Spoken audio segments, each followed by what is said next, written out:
I'm Nicola Tallant and you're watching Crime World, a podcast about criminals, drugs and the underworld in Ireland and across the globe.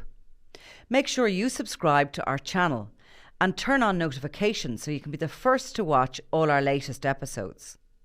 You can also listen wherever you get your podcasts. This was kind of heavy homework, but actually we're going to make light of it.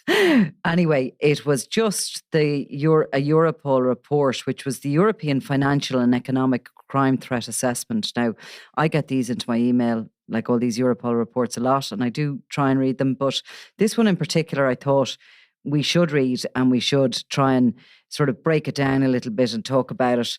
The real screaming statistic in it is the estimate of the yearly profits of the criminal market being between 92 and 188 billion in Europe.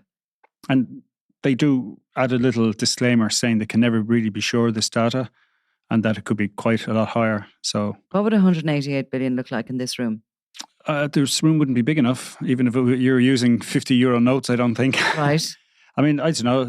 There used to be one way of explaining the difference between a million and a billion is if in terms of seconds, one is, I think, 11 days and the other is 31 years. So that's the difference between a million seconds and a billion seconds. Okay. So it's a lot. It's quite a lot. Yeah.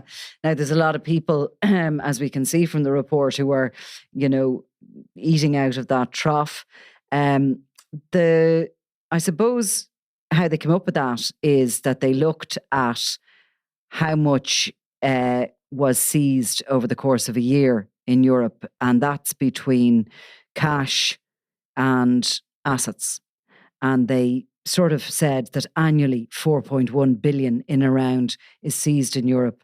And that's less than 2% of the economy, they reckoned. Yeah, and that was quite a large figure. It basically has doubled from the previous year. So, there was a lot of positives in that regard. Yeah. And they have set up new organizations to try and coordinate like how the legislation is done in various countries. And going through it, a lot of it seems to actually exactly what the criminal assets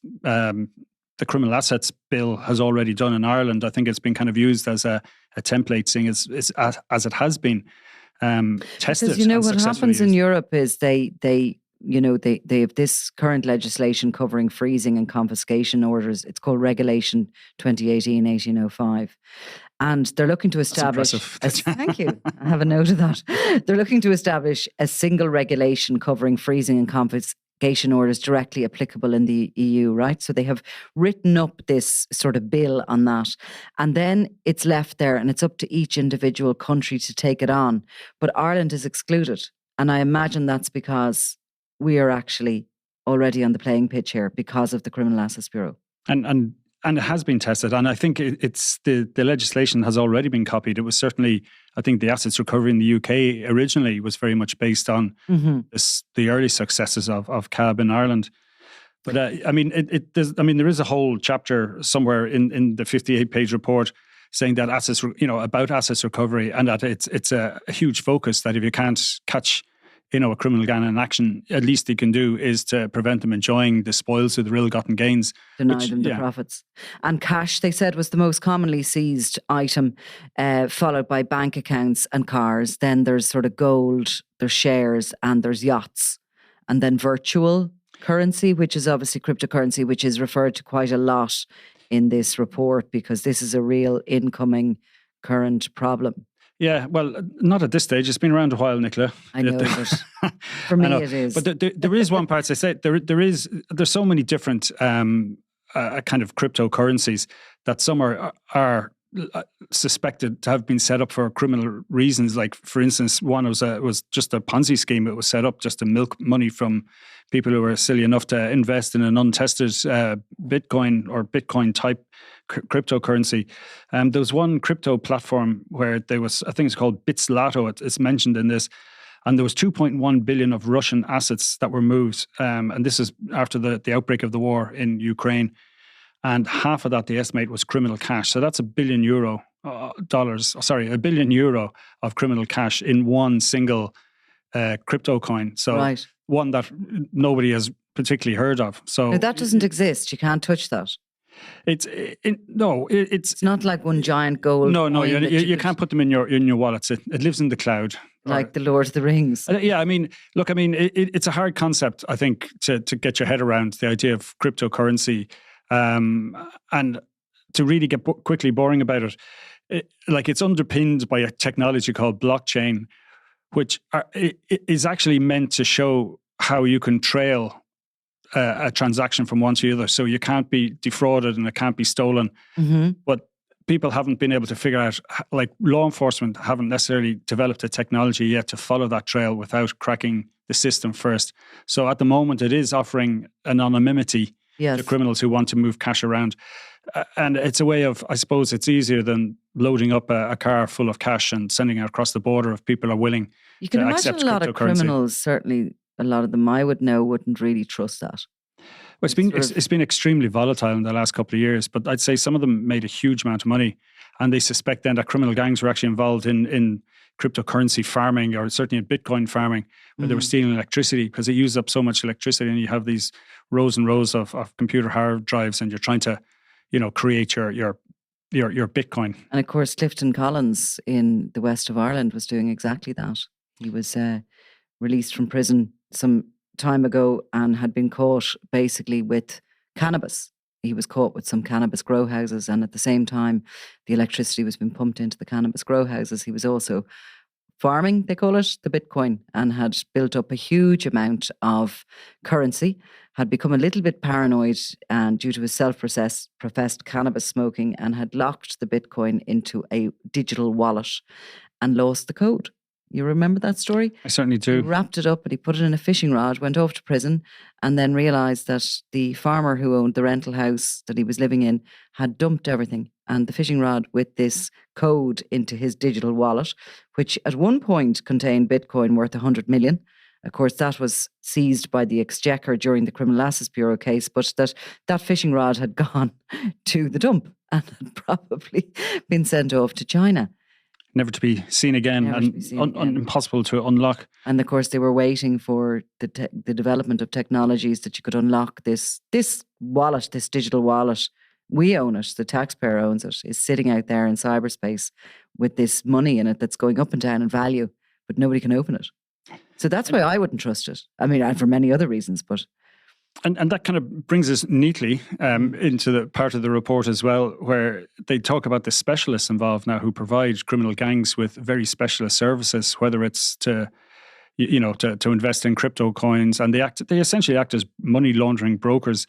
And we know that the Kinahans had been in that role since 2010, since before that, but it emerged in 2020 in Operation Shoal that they had a reputation at that point. It came out for laundering money for other criminal gangs, and that was part of the reason why they were able to, I suppose, grow their operation so successfully, that they had access to so much cash and they had the expertise and the international contacts to continue to develop and expand their regime. But even at a lower level, I imagine, even in Ireland, I remember speaking years ago to a street level dealer. And I was asking him about, what you do with all your money, because it worked out that they were generating something like 60,000 a week. And this is 15, 17 years ago, something like that. And I said, what do you do with all the money? And he says, well, we lose 60% of it. And there was a legitimate company that we now know wasn't so legitimate at the time.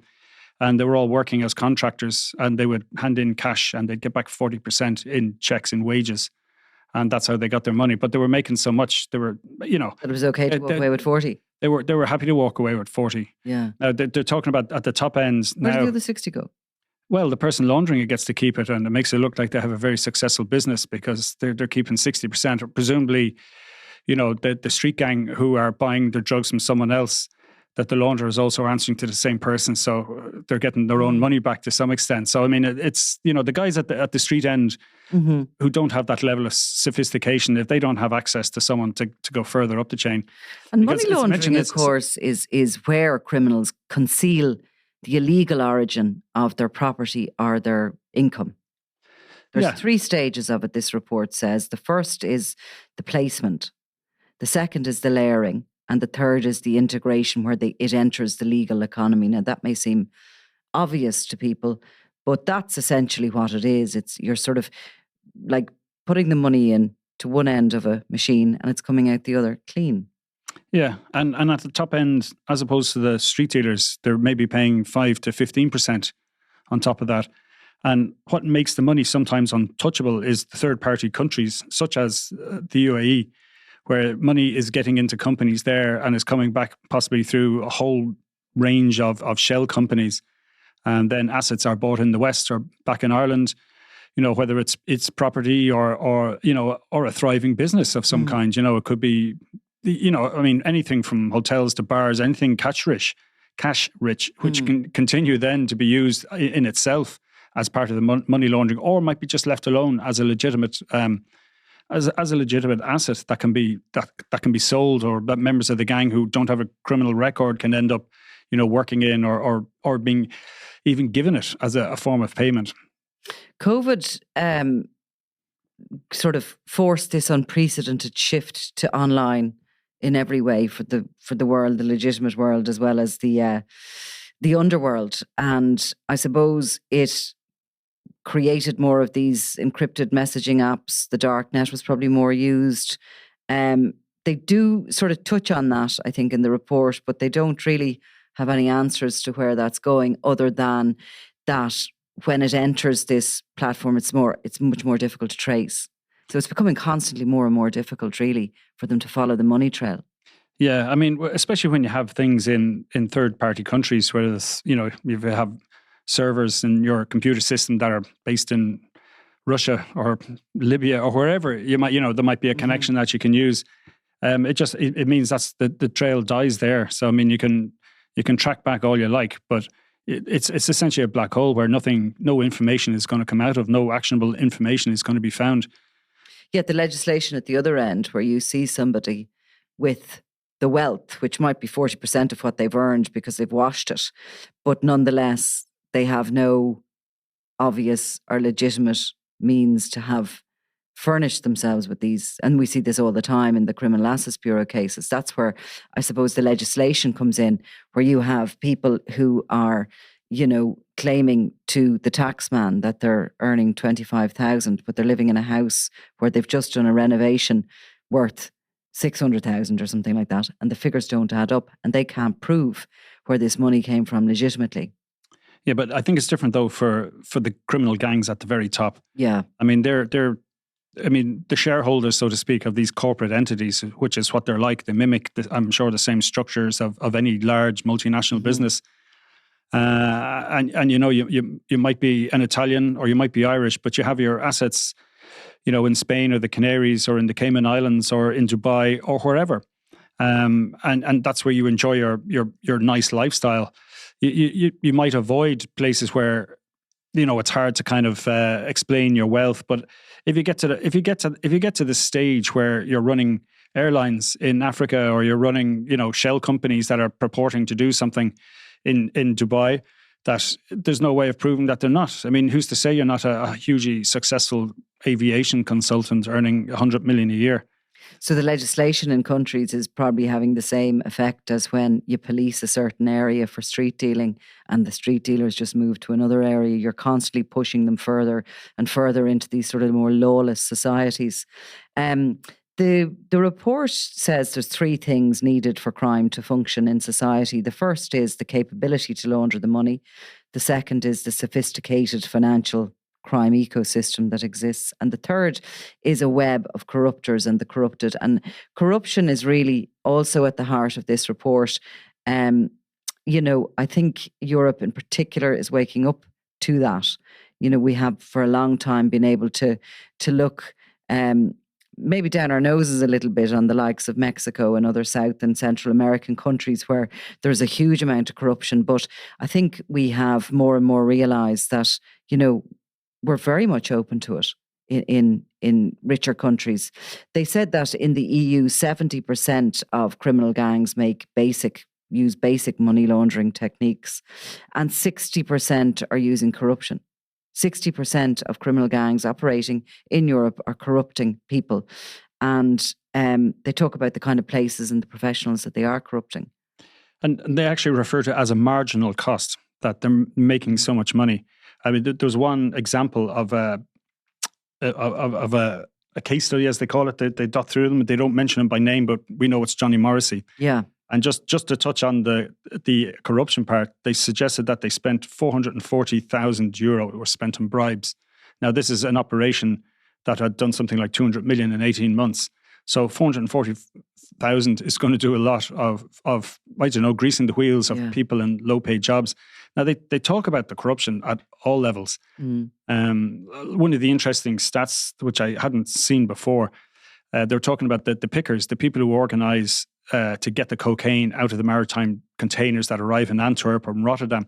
They're getting 10 to 15% of what's on board. So, I mean, they're possibly... These are the crane operators and stuff. This is the organisation that's getting it out. So you have people who are specialists in being able to organise that. They might have 4 or 5 people working for them. But, if you're talking about a 60-kilo load, it's possibly whatever they're going to make on the back of that, 10 or 15 million each. And a very high risk point, because what you're doing is you're taking possession of an enormous amount of drugs, the mother load essentially arriving. This isn't kind of filling your boot of your car with a hold-all bag with cocaine in it that, when it's valued ultimately might be worth 40 or 50,000. This is those multi-million shipments that they're taking control of. And the ports are really the high-risk areas, aren't they? That's where the seizure can make a big difference and can really kind of undermine the power of any organised crime gang. So from that point of view, that's all been thought out, and that's why the percentage is so high there. Yeah, I mean, it's obviously a cost that's worth paying, that they make so much money that this is the choke point. This is the single point of catastrophic failure in your supply line. So you gotta make sure that that little part of, I suppose, the movement is fully greased. I mean, there's been issues now with port officials, with workers. I think there was an inspector from a specialist unit in the Netherlands as well who was arrested and charged in connection with this sort of activity. And we'd be really naive not to think something hasn't happened here in Ireland, and or isn't going to happen. I think EncroChat threw up a lot of stuff that was there, and some of the first people that they moved on after the Sky ECC hack were the people who were being corrupted, and they were planners and, obviously port operators. But Joris van der, our colleague in Antwerp, told me that he was in court recently, and through the EncroChat investigation, cases are coming up in courts, obviously in Belgium all the time, but that this particular case came up and the gang had established themselves as people who were just giving information on those who were seen as possibly corruptible. So this gang were basically collecting information on people like you or I, and they had files on them, and they had in them their details of what they owed in their mortgage, their kind of tax returns, which really tells a lot about you, your dependents.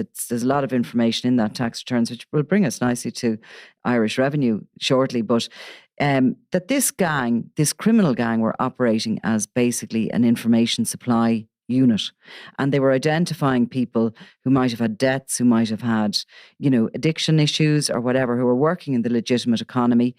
The criminal gangs want somebody that's corruptible. They don't want to have to threaten somebody, because then that takes some manpower. So they much prefer someone who's willing to just take a bit of a wage and to operate in their legitimate world and then pass the information or do whatever it is they have to do. Yeah, I mean, they actually go through it in the report. It's everything from judges to, sports clubs, executives, all the way down to people working in banks, presumably there to identify somebody who works for, a state organisation or a port company, somebody who's heavily in debt. I mean, there was a case here a number of years ago, a prison officer who was supplying drugs to, I think, Carl Breen's crowd in Mountjoy. And he was easily identified by the gang because he was buying so much cocaine off him and going to the same gym. Yeah. And so he was easily corrupted and, quite happy to get well supplied, I suppose, in return for bringing what was needed into the prison. And I mean, that's a very basic example of it. I mean, they talk about in this as well about influence peddling as well, which is the idea that, I mean, you could even have, a legitimate PR company who's involved in lobbying, whatever, for changes in the law or for laws not to be changed, working for someone they think is a genuine client, but they actually could be somebody who's getting paid by a criminal gang, or like a cartel like the Kinahans, to ensure that, certain loopholes don't get closed, and maybe not necessarily in Ireland, but certainly in other countries. And I mean, and again, it's the sort of thing we shouldn't be blind to. No. And also, I suppose, from the process of, when land is designated, it can be, can multiply in value by, 10, 20, 30 times if it's designated for development. And they like to be ahead of that game and know what's coming up so as they can know where to invest their money. Yeah, and there's so much money as well in different government programs and different EU programs. Like, a bid rigging, they call it as well, where, you're trying to get a company with criminal connections, getting in big projects. They go after subsidies twice. This research might have already been paid for, but they repackage it, so to speak, with a different company and claim those subsidies again. And I mean, you've had it for years. Like, I mean, there's so much fraud in agriculture. I remember writing about it a long time ago in my second book, The Fraudsters, which I don't have on sale, I'm afraid. But like, there were so many regulations, like it was just by Zantine, that the only person who'd be motivated enough to plow through them all is the person who's going to try and carry out a fraud. And, and it's a huge kind of leakage on the system.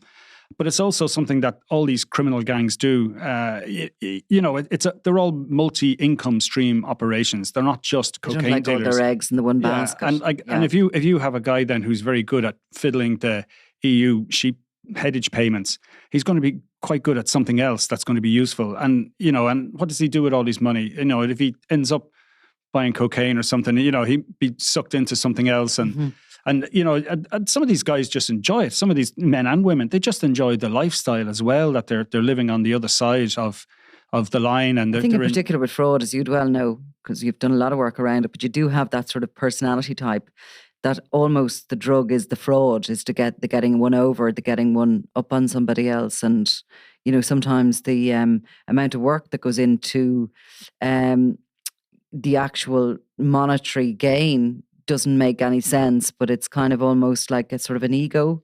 Yeah, there is that kind of layer of fraudster who I think, I met one of the guys in the FBI I spoke to one time about it. They call them lifestyle fraudsters, and they're big people who usually end up spending as much time in prison as they do on the outside, because they've no concept of what they're doing is wrong. They're chasing the buzz, and it is a game. But some of the frauds they carry out then are mimicked then by serious professional gangs who take it to a whole industrial level. And we've seen that, like with the romance scams, where they're looking for people who are looking for a partner. And then, money gets taken. All of a sudden, they're looking for money. Help me, I'm stuck in a country somewhere and I need money sent. And that goes through the money mules. So you could have somebody who's good at sending out all these emails to catch a couple of fish, for the romance. They're also sending out other emails. They're doing, the kind of the business fraud. This is all mentioned in this report. Yeah. And it's a huge thing. It's multinational.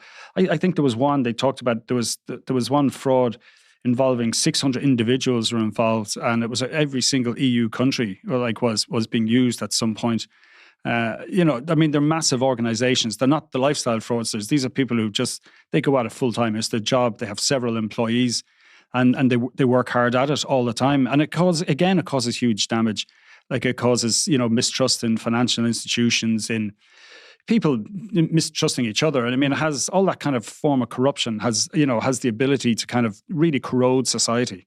And the regulations in the banks have moved the money underground. I mean, we all know that if you go into a bank and you're looking to take your own money out, your legitimate money, you have a lot of questions to answer if it's over a certain amount. Is it over 5,000 or something like that? I wouldn't have a clue, Nicola. You're obviously doing far better than I am.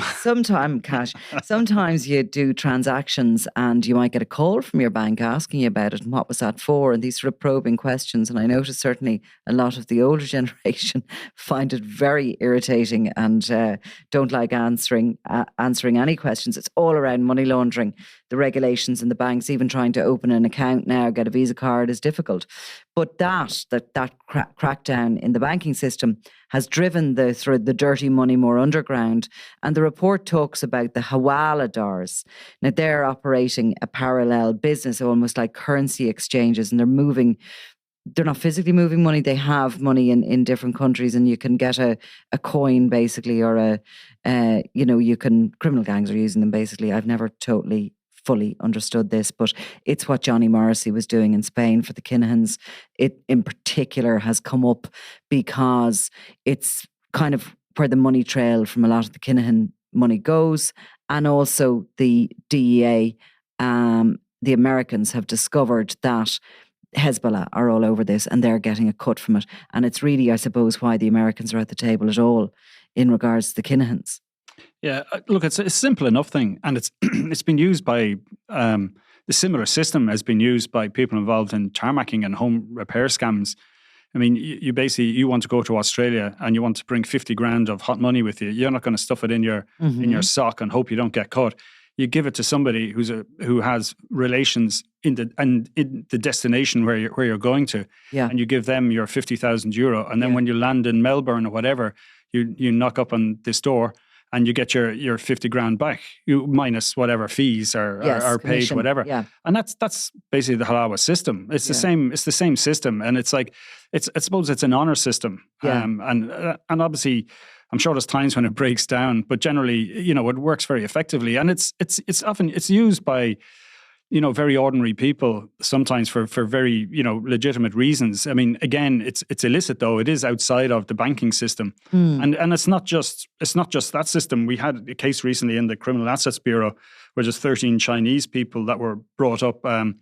They had various assets being taken off them, and this idea of the Daigou system, and it's basically like surrogate shopping is one way of describing it, where you can't get certain goods in China. So you give money to somebody in China who has somebody in Ireland who'll go to Brown Thomas and buy your Louis Vuitton bag for €15,000 and it gets sent back. Right. Now, but that's also then being used by criminal gangs like the Kinahans to move assets, to move money out of Ireland.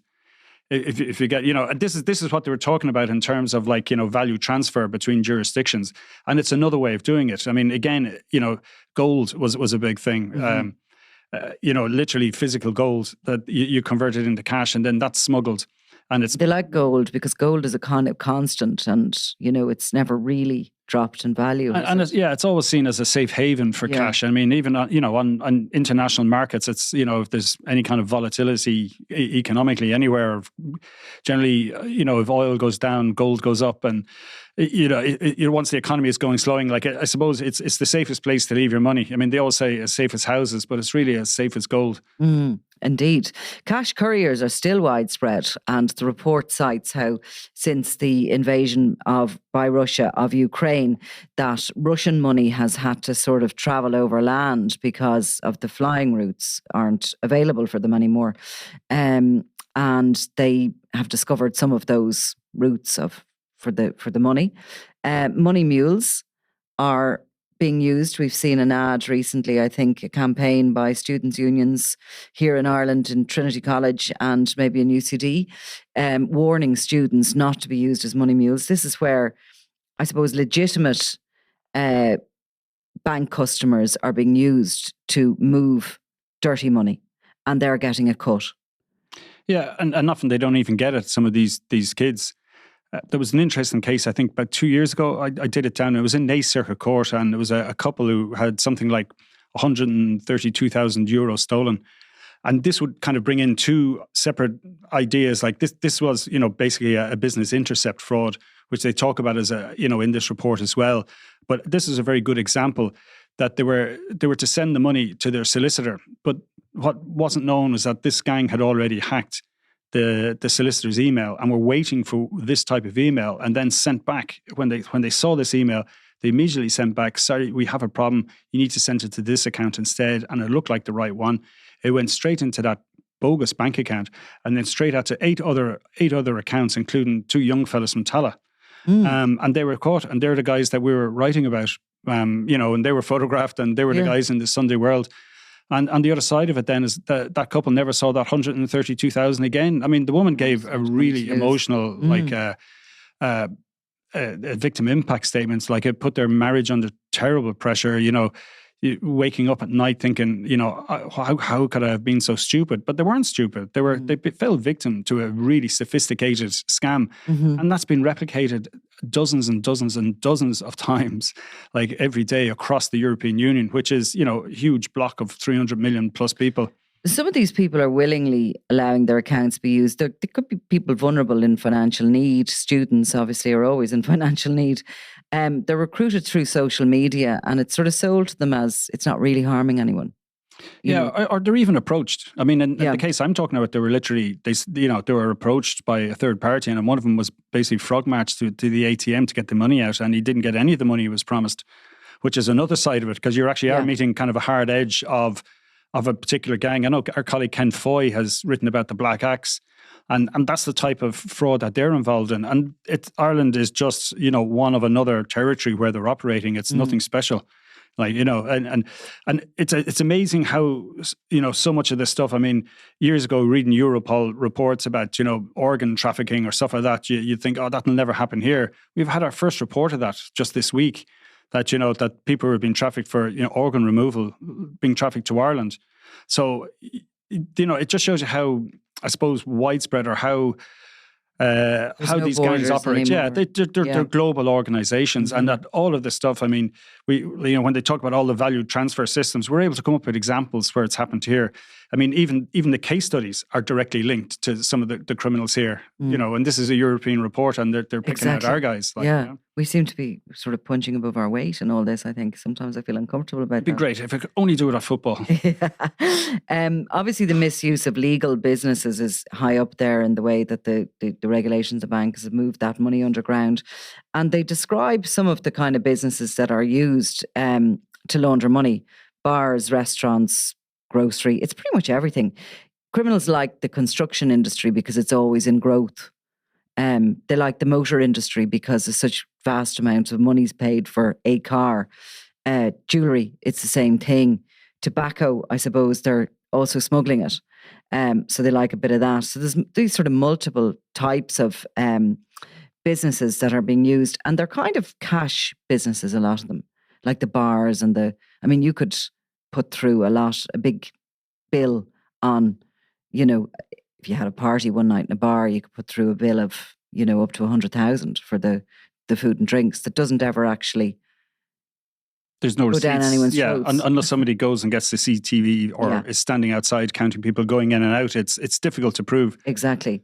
And it's the same, I think, with the barber shops and the nail salons and a lot of those, which are sort of small, sort of little laundering shops. I mean, I'm sure you see them the same way I do, because we're so used to kind of looking for that kind of thing, and you can see a shop and there's nobody ever going into it, and you go, There is, and they're cleverly done a lot of the time, in a sense that, one person could actually be controlling 80 of these, from Scotland to Ireland to, the Channel Islands or wherever they're doing it. And again, even if one gets shut down or caught or people involved, it'll be a front person that'll be the person ending up in the Irish High Court and under the Criminal Assets Bureau. I mean, we certainly saw that with the Chinese case recently. I mean, the top guys were nowhere near to be seen. And they, and there was gold, serious amount of cash, and it was being managed by a kind of a known associate of Christy Kinahan Senior. That was Sam O'Sullivan, as we named him in the Sunday World previously. And that was, I think, the first time we were able to actually get him out there to show his close links. A Mr. Nobody type of a character. Very much so. And we hadn't named before. And the report talks about this, about kind of the parallel economy that's there, it's undercover. And in a way, it has its own momentum then, that there's so many people working in it, they become dependent on it. So they have to keep working at it. So, and then more and more people are sucked in. So it continues to grow. So the legitimate economy, law enforcement has to do its best to I suppose, at the very least, slow its rate of growth. Or, make sure it doesn't overtake the legitimate economy, because that's where, the problems really start. Then, all the institutions are so important to a smooth running democracy. become undermined if you can't trust the police, the judges. If property laws can be just overturned overnight, people with the biggest amount of money and the guys with guns take over. Yeah. I mean, that's what's happening. Yeah. The big challenges, they conclude, are the fact that money is in countries which are uncooperative, and we seem to be constantly going back to the UAE, even though they're claiming they're cleaning up their act. They're on a grey financial list at the moment. They want off it. They are actively trying to show that they don't want money launderers. Whether, the truth of that will come out, I'm sure, as time goes on. They say that these digital assets are a big challenge, I suppose, to law enforcement. And the No One EU legislation in the field of anti-money laundering, which they are currently trying to bring in, or certainly they're awaiting countries to take that on board. Corruption is there as one of the biggest challenges that there is. And as we've spoken about, the cost of that corruption, which is so marginal to criminals. I mean, to me, that is probably the biggest problem that we face. Yeah, and look, I mean, it's because every individual, you're looking for people to sort of operate for the greater good, and people are greedy, or people can be desperate as well, which I think is often where it comes in. But yeah, you're right. I mean, it's greed, I guess, is the motivator for a lot of people. And it is like, when you look at the figures, they're just staggering, like 188 billion, and that's a conservative estimate by its own admission in the report. And isn't it very easy to think that, like, if you were, say, for example, asked to give out a bit of information to somebody you knew was bogey, and they were going to give you 500 quid a month, and you thought, cash in hand, not going to earn that too easy. Anyway, what is it in relation to this 188 billion that is floating around? Sure, it's nothing. It's not a drop in the ocean. It's very easy to independently think when it comes to this, and to not be thinking of the greater good. Yeah, I mean, we have seen it in Ireland, like at various levels. I mean, certainly there was the case of the Sligo gangs had a young guard, and she was applying with the information. She was in love with a member of Barry Young's gang, still with him, despite losing her job and having served time. So I mean, but it just shows you, like, I mean, it works in various ways. I mean, that was an extremely valuable asset for that, provincial gang to have. And we know in the past that there's been, various local authorities, when they were in charge of say, driving licenses, we know in the past that serious criminal gangs have had people in there working for them. And again, I mean, why wouldn't you try and get somebody into the bank or into the guards? Like, if you're a criminal mastermind, these are all useful assets, in terms of, even if you don't have a direct use, it's a service you can sell, which again, the report talks about. And as you mentioned, like, the specialist gangs who target people that can be corrupted or get information, no more than, a good, editor or, builds up a team of investigative reporters to find out stuff no one else is able to or bothered about. When you think of the recent story that the Garda's Drugs and Organised Crime Bureau are investigating a trans global gang, well, certainly European-wise, and who are working in this country. They're drug dealers, suspected drug dealers, and that when they raided the premises, that they discovered that a close associate of theirs was working in revenue with full access to revenue files. Now, my understanding is, since the information in that was publicised, the individual in revenue, who remains under investigation for any links to the criminal gang, that their access has been reduced. But I mean, for me, it was like, revenue know everything about all of us. Isn't that the place that should be the tightest controlled of all? You would like to hope so. You certainly would. Mm-hmm. I mean, like, I was actually, I had a certain amount of information from that case you're talking about at a bail hearing. And it was a sophisticated operation. It wasn't small time. There was 8 kilos of drugs hidden in a secret compartment, as being moved. And there was the allegations. It was an intelligence-led operation, and apparently this is the first time that the information hadn't been shared with revenue. and they were able to effect the arrest then that time. Yeah. So it is certainly something I think that should be an eye opener to revenue and to certainly all aspects of Irish society, that, whether or not this individual is found to be, involved in anything or not, or if it's just an association, we wait to see that. But nonetheless, people can have, what seems like a regular civil service job, information is now power to criminal gangs. And I think the more we are aware of that, the more sort of elements of the state, I suppose, need to clamp down on how do you test people? How do you work out whether somebody is, they're vetted? You had a case, I think, in the UK this week where there was a parliamentary assistant who's been arrested, suspected of spying for the Chinese government. And there was a discussion, I think, with Chris Steele, former MI5, who wrote the famous Trump dossier about the ladies in the hotel room in Moscow. And he was saying just that. He said, like, you have to look for vulnerabilities. And if someone has a connection to a criminal gang, or if it's a state actor, if they've spent a lot of time there, or if they have family there.